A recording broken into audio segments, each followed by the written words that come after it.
Selamat pagi ibu bapa, oma opa, dan saudara-saudaraku yang baik.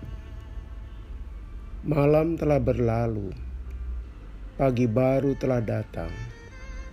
Puji Tuhan, kita masih dipercaya untuk melanjutkan kehidupan, sekaligus mengecap cinta kasih-Nya. Firman Tuhan yang kita renungkan, 1 Samuel 25 ayat 32 sampai 33. Lalu berkatalah Daud kepada Abigail, "Terpujilah Tuhan, Allah Israel, yang mengutus engkau menemui aku pada hari ini. Terpujilah kebijakanmu, dan terpujilah engkau sendiri, bahwa engkau pada hari ini menahan aku daripada melakukan hutang darah dan daripada bertindak sendiri dalam mencari keadilan." Saudaraku, hidup bersama orang lain tentu ingin diwarnai damai, serasi, dan rukun. Dalam suasana seperti itu, hidup kita diwarnai ketenangan. Tidak ada ketakutan. Satu sama lain saling menghormati dan menghargai. Sayangnya, hidup tidak selalu demikian. Malah kehidupan antar pribadi atau antar kelompok suka diwarnai konflik dan permusuhan. Satu sama lain saling membenci. Jika sudah demikian, rasa tentram tercabik-cabik, perasaan tegang dan ketakutan hadir memandang pihak lain. Apalagi ketika konflik melibatkan orang kuat, pasti tidak mudah menengahi atau merukunkannya.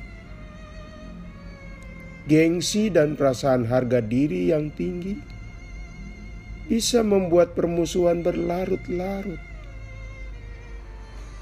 Mengalah itu sikap yang paling sulit, lahir dari orang kuat yang berkonflik. Tiap-tiap pihak merasa benar. Oleh karena itu, saudaraku, konflik atau permusuhan antara Daud dan Nabal tidak mudah dijembatani, sulit didamaikan. Daud merasa seorang raja, punya pasukan, dan siap sewaktu-waktu dikerahkan. Sedangkan Nabal, orang kaya, ternaknya berlimpah, dan punya pegawai yang siap menjalankan perintah tuannya. Ditambah lagi, Nabal mempunyai sikap kurang ajar, kasar, dan suka bertengkar. Saudaraku, pepatah kita mengatakan, gajah bertarung lawan gajah, pelanduk mati di tengah-tengah. Artinya, apabila ada orang-orang berkedudukan tinggi atau kuat berkelahi satu sama lain, maka yang menjadi korban adalah orang kecil. Bisa dibayangkan, misalkan dalam situasi Daud dan Nabal terjadi perang, maka pasti akan menimbulkan korban pada orang-orang kecilnya.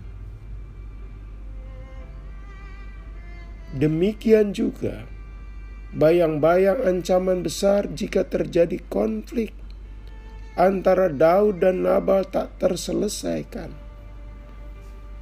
Pasti ada korban. Tentu ada yang bisa kehilangan nyawa. Jika bukan prajuritnya Daud, tentulah pegawainya Nabal. Saudaraku, di tengah kemelut konflik yang sudah mulai itu, Abigail muncul menjadi juru damai. Ia seorang cantik, pandai, dan punya naluri kuat serta keberanian luar biasa. Ia mengambil langkah yang meredakan ketegangan yang gawat itu.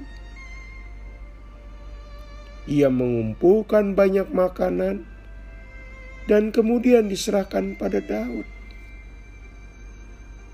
Dan hasilnya efektif. Kemarahan Daud mereda. Sebuah tindakan tegas yang tepat, saudaraku. Saudara-saudara, hidup bersama orang lain memang keserasian itu ideal.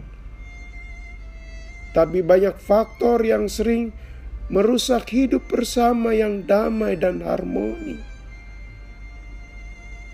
Bisa karena kepentingan berbeda, bisa merasa diperlakukan tidak adil, bisa karakter berbeda, nilai yang dihayati berbeda, termasuk pemahaman keagamaan yang berbeda. Kegagalan mengelola keperbedaan, maka keperbedaan bisa menjadi pemantik permusuhan. Kita sadar, kita hidup bersama penuh keperbedaan.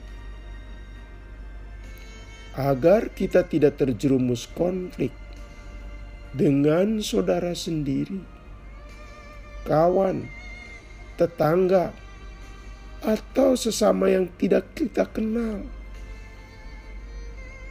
Maka kita perlu mencari titik temu dan titik persamaan.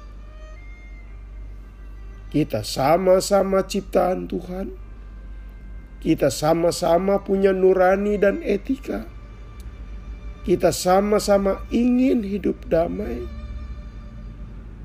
Dan banyak kesamaan lain. Dengan demikian, saudaraku, dalam hidup sehari-hari, kita hidup harmoni dengan Allah, harmoni pula dengan sesama.